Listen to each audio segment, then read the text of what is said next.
हर महादेव, जय भोलेनाथ। नमस्कार, मैं साधना पांडे मार्गदर्शन पे आपका स्वागत करती हूँ।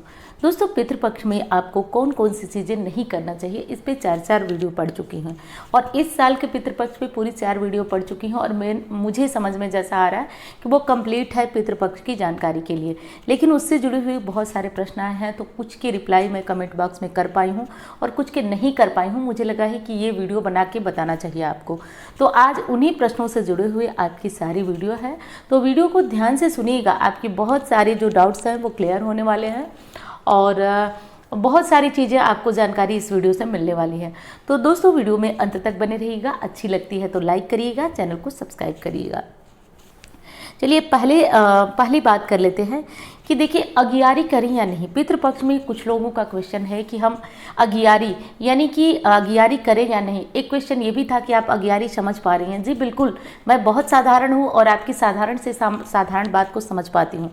एकदम समझ पा रही हूँ कि आप अगियारी का मतलब क्या कह रहे हैं। आप अग्नि पे जो भोजन गिराया जाता है, आप उस भोजन की बात कर रहे हैं, तो बिल्कुल कर सकते हैं। यदि आप ऐसा करते हैं तो अति उत्तम, क्योंकि श्राद्ध पक्ष में अग्नि के द्वारा, ब्राह्मण के द्वारा जो भोजन हम ग्रहण कराते हैं पितरों को, वो शीघ्र जो है उन्हें प्राप्त होता है। तो आप अगियारी करें तो बहुत अच्छा है। वैसे हमारे यहाँ तो सर्वपितृ अमावस्या पर ही पूरा भोजन बन जाने के बाद अग्नि में उस भोजन को डाला जाता है। यदि आप प्रतिदिन ऐसा करते हैं तो अति उत्तम। दूसरी चीज़ है कि पितृपक्ष में क्या सिर्फ बड़ा और छोटा बेटा ही श्राद्ध, तर्पण या पितृ के जो नियम होते हैं, पिंडदान होते हैं, वो कर सकता है। देखिए, शास्त्र ये कहते हैं कि जो जब गया जाकर त्रिपिंडी श्राद्ध वगैरह होता है, गया जाकर श्राद्ध होता है, और जो मृत्यु के पर्यंत जो मुखाग्नि वगैरह होती है, वो बड़ा या छोटा बेटा करे। और रही बात कि जैसे हम लोग अपना सेपरेट हो चुके हैं, आप सेपरेट हो चुके हैं, आपके सारे भाई सेपरेट हो गए, तो ऐसे में सभी चाहे तो अपना ये पिंडदान कर सकते हैं, क्योंकि पितृ ऋण तो सब पे होता है। तो ऐसा नहीं है कि वो करे और मैं ना करूं, आप भी कर सकते हैं। और जैसे कि मैं बताई हूँ कि कोई बड़ी चीज़ आप नहीं कर पा रहे हैं, जैसे बड़ा श्राद्ध तर्पण आप ब्राह्मण को बुला के नहीं कर पा रहे, तो मैंने बहुत आसान तरीके से आपको बताया है कि 11-12 काम है कि क्या करके आप पितृदोष से बच सकते हैं। और दोस्तों, विश्वास करिए, ये जानकारियाँ आपके जीवन में चमत्कारी परिवर्तन करने वाली हैं। तो आप उस वीडियो को यदि अब तक नहीं देखे ना, उसमें भंडार है आपके लिए जानकारियों का, तो आप उस वीडियो को ज़रूर देखिएगा। मैंने बताया है कि क्या 11 काम करके आप बड़े से बड़े श्राद्ध तर्पण नहीं करने के बाद भी अपने पितरों को प्रसन्न कर सकते हैं। तो वो जानकारी, वो वीडियो आपके लिए निश्चित रूप से बहुत ज़्यादा अमूल्य होने वाली है, तो वो देख लीजिएगा दोस्तों। और कोई टेंशन नहीं कि आप बीच के हैं तो आप नहीं कर सकते, आप करिए। पितरों के निमित्त करने से आपका जीवन उज्जवल होगा, आपका भविष्य उज्जवल होगा, आपके बाल बच्चे अच्छे होंगे, आपका परिवार उन्नति करेगा। तो आप बिल्कुल भी सोचिए नहीं कि आप बीच के हैं तो नहीं करेंगे, ठीक है। अब चलिए अगली चीज़ देख लेते हैं कि देवताओं की पूजा यदि हम करते हैं, यानी कि देखिए, मैंने बताया है अपनी वीडियो में कि देवताओं की पूजा करनी चाहिए, और जी हाँ, बिल्कुल करनी चाहिए। लेकिन कुछ प्रश्न अभी भी हैं कि क्या हम देवताओं की पूजा करते हैं, जिनके माँ बाप नहीं हैं, जो श्राद्ध कर्म कर रहे हैं, देवताओं की पूजा करते हैं, तो क्या वो पूजा देवताओं तक मिलती है? जी हाँ, बिल्कुल मिलती है। और ये कोई और क्वेश्चन था कि क्या वो पूजा पितरों को मिल जाती है? जब आप देवताओं की पूजा करेंगे तो वो देवताओं को ही मिलती है, आप बिल्कुल भी इस बात में टेंशन न लीजिए। और अगर आपके कहने के अनुसार वो पूजा पितरों को मिल जाती है, तो देखिए, इसमें दिक्कत तो कोई बात किसी चीज़ की नहीं है, लेकिन आप विश्वास रखिए, ये पूजा देवताओं को ही मिलती है। तो बिल्कुल आप पूजा करिए। कोई बड़ा अनुष्ठान नहीं करते हैं, जैसे कि कोई व्रत का बड़े उद्यापन करना है, तो ये सब चीज़ें टाल दीजिए, 2-4 और व्रत बढ़ा के कर लीजिए, लेकिन आप किसी भी तरह से इस टेंशन में न रहिए। अब एक चीज़ और है कि पितृपक्ष में श्रृंगार करें या नहीं करें। तो देखिए, श्रृंगार का मतलब होता है कि सामान्य जो हम रोज़ तैयार जैसे होते हैं वैसे तैयार हो सकते हैं। जैसे मेहंदी वगैरह है तो ये न लगाएं, और ये दोष भी उनके लिए बहुत ज़्यादा होता है जिनके कि सास ससुर नहीं हैं। तो वो लोग जो है कि वो अपना सिंदूर वगैरह इतने दिन तक बचा देती हैं।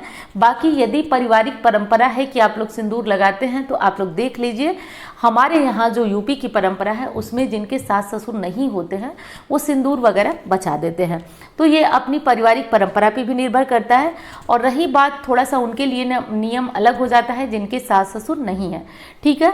तो ये चीज़ ध्यान रखिएगा। बाकी कोई बहुत जैसे कि महावर वगैरह लगाना है तो ये सब ना ही करिए, और मेहंदी वगैरह लगाना है तो ना करिए। बाकी जो सिंदूर बिंदी और जो डेली आप श्रृंगार करते हैं थोड़े बहुत, वो सब कर सकते हैं, कोई भी दोष नहीं लगेगा। ये सब चीज़ें ध्यान रखना है। और दोस्तों एक चीज़ और कहना चाहूँगी, वीडियो आपको पसंद आ रही है तो आप बताइएगा ज़रूर, वीडियो को लाइक करें और चैनल को भी साथ साथ सब्सक्राइब करिएगा, क्योंकि इस तरह की जानकारियाँ आपको इस चैनल पर मिलती जा रही हैं। अब देखिए एक प्रश्न और था कि महालक्ष्मी, जो श्राद्ध के बीच में महालक्ष्मी का व्रत पड़ रहा है, उस व्रत का उद्यापन, तो देखिए ये हर साल ना श्राद्ध के बीच ही होता है, इसमें कोई नई बात नहीं है। तो आप जिस विधि से पूजा कर रहे हैं आप उस विधि से पूजा करिए, महालक्ष्मी व्रत का उद्यापन करिए, इसमें कोई भी टेंशन नहीं है, ये हर साल आपको श्राद्ध में ही मिलेगा। ठीक है, तो आप इस तरह ही करके महालक्ष्मी व्रत का उद्यापन करिए और कोई टेंशन आप लोग बिल्कुल भी मत लीजिए। तो इस तरह से करके आप महालक्ष्मी व्रत का उद्यापन कर सकते हैं। जो भी महालक्ष्मी व्रत के उद्यापन की विधि है, जैसे दान वगैरह किया जाता है, तो ये काम आप कर लीजिए। बल्कि दोस्तों कहा जाता है कि पूरे साल यदि माँ लक्ष्मी का कोई उपाय नहीं कर पाते हैं, घर में गरीबी है या फिर घर में आमदनी तो आती है लेकिन बचता नहीं है, तो माँ लक्ष्मी का व्रत उनके लिए वरदान है। तो ऐसे में व्रत जरूर करना चाहिए।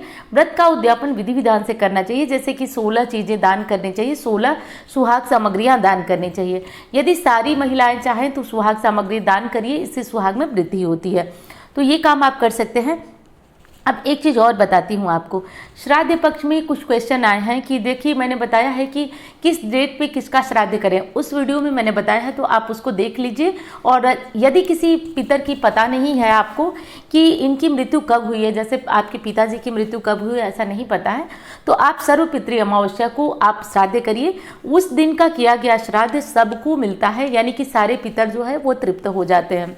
तो जाने अनजाने में जितने भी पितर हैं, देखिए कुछ पितर, जैसे अपने पिता की तिथि याद है, ये प्रश्न भी था, और बाकी पितरों की तिथि तो हमें याद नहीं है, तो ऐसे में पिता की तिथि पे ही श्राद्ध तर्पण करना चाहिए। और सर्वपितृ अमावस्या, जिसको कि साधारण बोलचाल की भाषा में जैसा कि आप जानते हैं पितृ विसर्जन कहा जाता है। विसर्जन मतलब कि किसी चीज़ का मतलब जाना, समाप्त होना, तो विदा करना। तो पितृ विसर्जन के दिन अपने घर में तरह तरह के पकवान बनाए जाते हैं, जैसे कि बहुत सारी जो हमारे पितरों को पसंद की चीज़ें होती हैं जो वो खाते हैं, पितृ विसर्जन के दिन वो चीज़ें बनाई जाती हैं। और अग्नि, गाय की गोबर का उपला जला करके उस अग्नि में वो चीज़ें डाली जाती हैं। तो ये पितृ विसर्जन का पूरी तरह से कंप्लीट जो है वो वीडियो तो आपको आगे मिलेगी, लेकिन अग्नि में ये खाना, ये भोजन पड़ता है। और मैंने एक चीज़ और बताया था आपको कि पूरे ये पितृ पक्ष जितने चल रहे हैं, इसमें शाम का भोजन आप लोग बनाइए और शाम का भोजन बनाकर सबसे पहले अपने पितरों के लिए रखिए।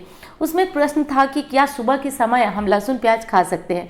देखिए जो लोग श्राद्ध तर्पण कर रहे हैं, जो तर्पण कर रहे हैं, पानी दे रहे हैं पितरों को, वो लोग लहसुन प्याज का सेवन ना करें।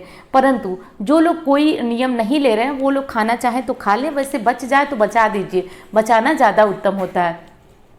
रही बात कि जैसे शाम को हम पितरों को खाना निकालते हैं तो सुबह लहसुन प्याज खा लें, तो देखिए इतनी ज़्यादा आवश्यकता है तो खा लीजिए, क्योंकि घर में झगड़ा झंझट हो उससे अच्छा कि आप बना लीजिए, लेकिन अपने पितरों को खाना शुद्ध सात्विक ही बनाइएगा। एक क्वेश्चन और था कि हमारे पितर तो लहसुन प्याज खाते थे तो हम निकाल सकते हैं। तो देखिए अब मृत्यु के पहले वे खाते थे, वे चीज़ अलग है, लेकिन अब जो है वो पितर बन चुके हैं, देव तुल्य बन चुके हैं, तो ऐसे में उन्हें लहसुन प्याज युक्त चीज़ों का भोग बिल्कुल भी नहीं लगाना चाहिए। तो चलिए दोस्तों, वीडियो पसंद आए तो लाइक करिएगा और देख लीजिए ये नंबर है, इस पर आप कुंडली दिखाने के लिए संपर्क कर सकते। दिखा मैं इसलिए रही हूँ क्योंकि कमेंट बॉक्स में बहुत सारे आपको स्कैम नंबर आजकल मिल रहे हैं, तो उन पर भूल कर भी कॉल ना करिएगा, क्योंकि वो सब नंबर जो है वो फ्रॉड हो रहे हैं, तो आप लोग परेशान हो सकते हैं। एक चीज़ और कहना चाहूँगी दोस्तों, और देखिए कुछ एक जो मेरी सब्सक्राइबर हैं, रात को 11 बजे तक कल लगभग उनसे बात हुई, उन्होंने बताया कि कुछ लोग जो है वीडियो बनाकर ये बता रहे हैं कि वो रिप्लाई नहीं कर रही हैं, ये नहीं कर रही हैं, आप लोग मेरी वीडियो देखिए। तो देखिए एक चीज़ मैं आपको बता दूं, यहाँ भोलेनाथ की सौगंध लेकर के, मैं पहली बात तो ये है कि मैं किसी की वीडियो देखती नहीं हूँ। अधिकतम जो है थंबनेल दिख जाता है कि क्या क्वालिटी है वीडियो की, क्या चीज़ है।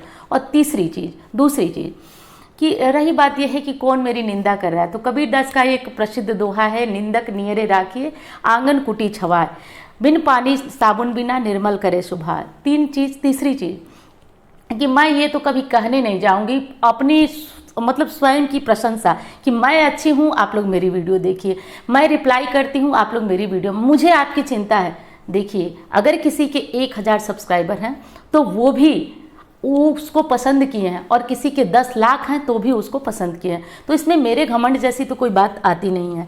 और रही बात ये कि इस चैनल पे मैं बहुत सात्विक और धार्मिक चीज़ें कहना चाहती हूँ, कोशिश भी है।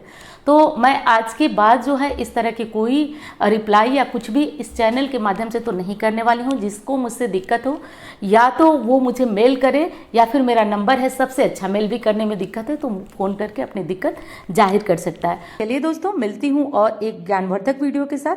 तब तक कमेंट बॉक्स में भोलेनाथ के नाम का जयकारा लगाते रहिए। धन्यवाद।